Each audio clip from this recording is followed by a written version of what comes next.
Bom dia, boa tarde, boa noite, eu sou o Daniel Miorim e esse é o Escola Austríaca e Filosofia. Meus queridos, é o seguinte, eu tô vendo uma treta recente entre Gabi Murphy, Brainlet e outros perfis da Liga Nerdola e o Thiago Braga. E eu vou ser muito sincero sobre essa treta, eu vou dizer algo que vai doer um pouco, talvez incomode profundamente o Thiago Braga, e saiba que não é minha intenção. E que nós concordamos na maior parte das coisas. Mas é impressionante como as pessoas acham que podem falar sobre o wokeísmo e podem falar sobre vários assuntos filosóficos e políticos de ponta de uma forma que não falam sobre o seu próprio tema. A exatidão, a precisão, a forma como o Thiago Braga, chega a ser chato, mas positivamente chato nos seus vídeos de história. Ele não tem esse mesmo carinho, esse mesmo tipo de articulação com a filosofia. E principalmente não tem com o wokeísmo. Pra quem não sabe, o wokeísmo lá fora é um assunto de verdade estudado. Existem analistas, o Bruce Bauer, o Malcolm Rectorwald. Por exemplo, a gente teve recentemente uma edição muito bacana do Teorias Cínicas. Então, assim, tem muita abordagem sobre o que é o wokeísmo, como o wokeísmo funciona, quais são os mecanismos do wokeísmo, quais são as formas por meio dos quais o wokeísmo capta seus recursos. E assim, toda essa discussão, no Brasil, ela foi veementemente ignorada. Fazendo um pouco uma crítica a boa parte dos canais anti-woke, o livro do Bressan, que foi um livro extremamente bem arquitetado e construído para demonstrar essas nuances do wokeísmo, cara, esse livro passou batido pela maior parte das análises, pela maior parte das pessoas. E agora, o Thiago Braga, que é um cara que eu tenho um certo respeito intelectual por ele, tá fazendo a mesma coisa. A questão do ser feio, a questão de determinadas figuras, que são figuras, como eu posso dizer, que representam um padrão. Kratos, peço perdão, mas ele representa um padrão de homem. O Geralt representa um padrão de homem. O Conan representava um padrão de homem. Esses homens que, de uma forma ou de outra, eles são símbolos sexuais, eles eram uma parte significativa das críticas, dos alvos das críticas, de boa parte das feministas. Se você for ver, o que está acontecendo hoje é que eles estão fazendo isso com as mulheres. Nunca foi acessível fazer isso com as mulheres. E agora está sendo.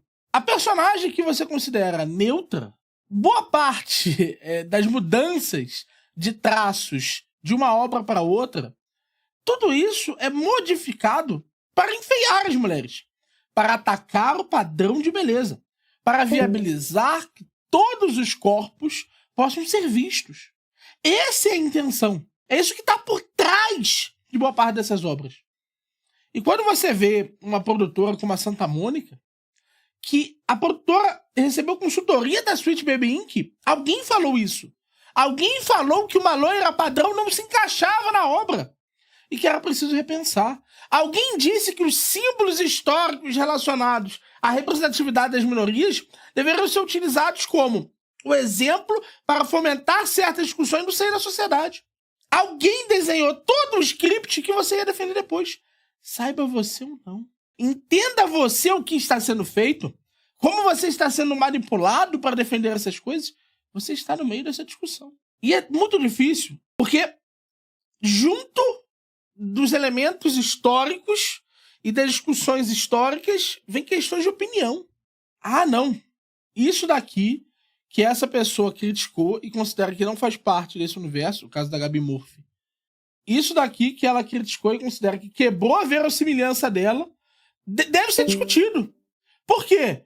Porque isso não é realista o suficiente. A opinião dela sobre a verossimilhança não é realista o suficiente. Mas aí você vai perguntar em qual sentido de realista? Ah, ele tá usando o sentido do realismo direto? Ele tá falando que há uma relação causa e efeito que não está sendo levado em consideração? Ou ele tá dizendo, por exemplo, que a pessoa deveria considerar verossímil? Ué, quem decide isso é a pessoa. Ah, não, Miori, não é isso que ele tá dizendo. Ele tá dizendo que a obra, ela conseguiu se manter fidedigna à realidade. E quem disse que precisa ser assim? Quem disse que é só uma posição neutra? E veja, eu nem digo, nesse sentido, que ele precisa ter uma ou outra posição sobre isso.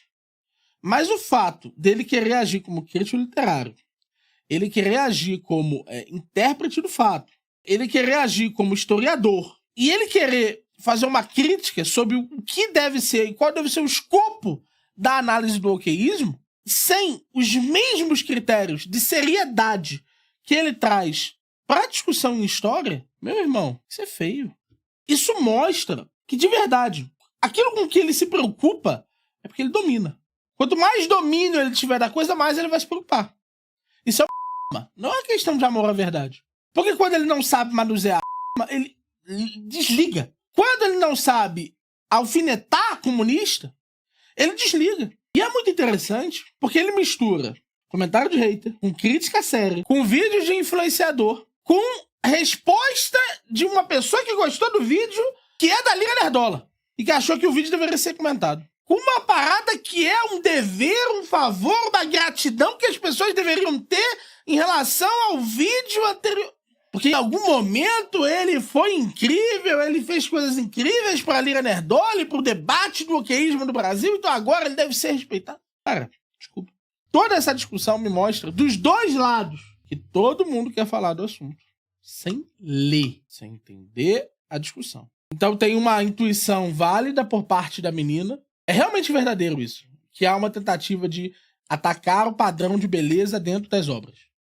E do outro lado, há uma crítica válida dele dizer os elementos que estão sendo usados para justificar essa afirmação são elementos que extrapolam o que você pode dizer deles.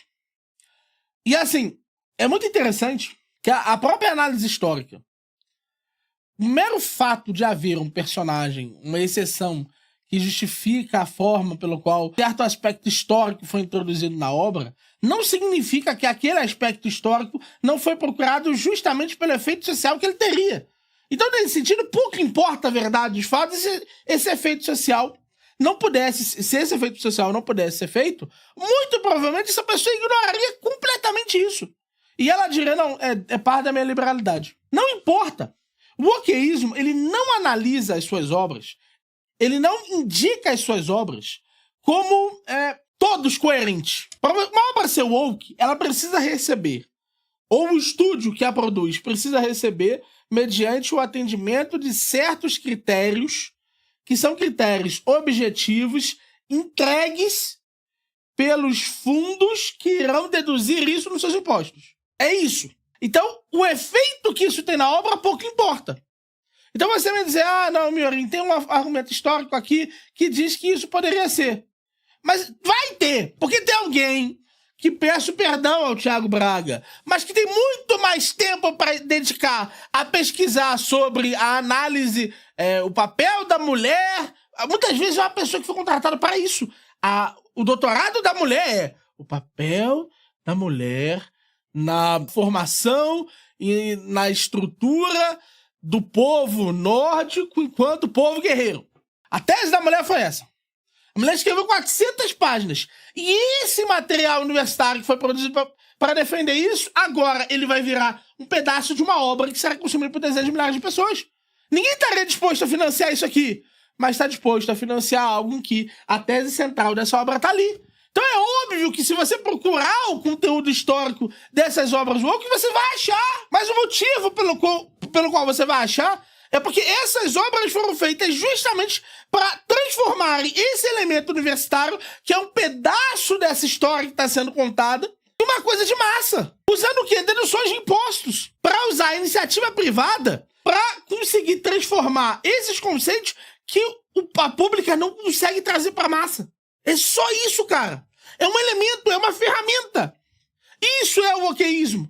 Esse mecanismo que vai da universidade até o fundo e que passa por toda essa indústria cultural. E você, hoje, deu as mãos para a indústria cultural. Você deu as mãos para os fundos ISG. Você foi chamado de sonista, você ficou incomodadíssimo, Thiago Braga. Incomodadíssimo. Mas você não se deu conta, nem por um segundo, que talvez você tivesse na trincheira ao lado deles. E eu espero, meu querido Thiago Braga, que você não faça mais vezes. Eu espero que em algum momento você pense, sobre o wokeísmo, eu acho que eu vou dar o mesmo nível de detalhes que o wokeísmo tem. Porque tem. Tem teoria para ser estudada. Quanto para a questão do Stalin. No próximo vídeo sobre oqueísmo, eu vou explicar o que é oqueísmo para as pessoas. Eu vou saber o que usar. Próxima vez que eu comentar uma obra, eu vou ter um ponto de partida para entender essa discussão. Do contrário, a gente vai ter vídeos muito bons e vídeos não tão bons. A gente vai ter vídeos que, infelizmente, vai parecer que é mais um canal de propaganda. É mais um canal sonista.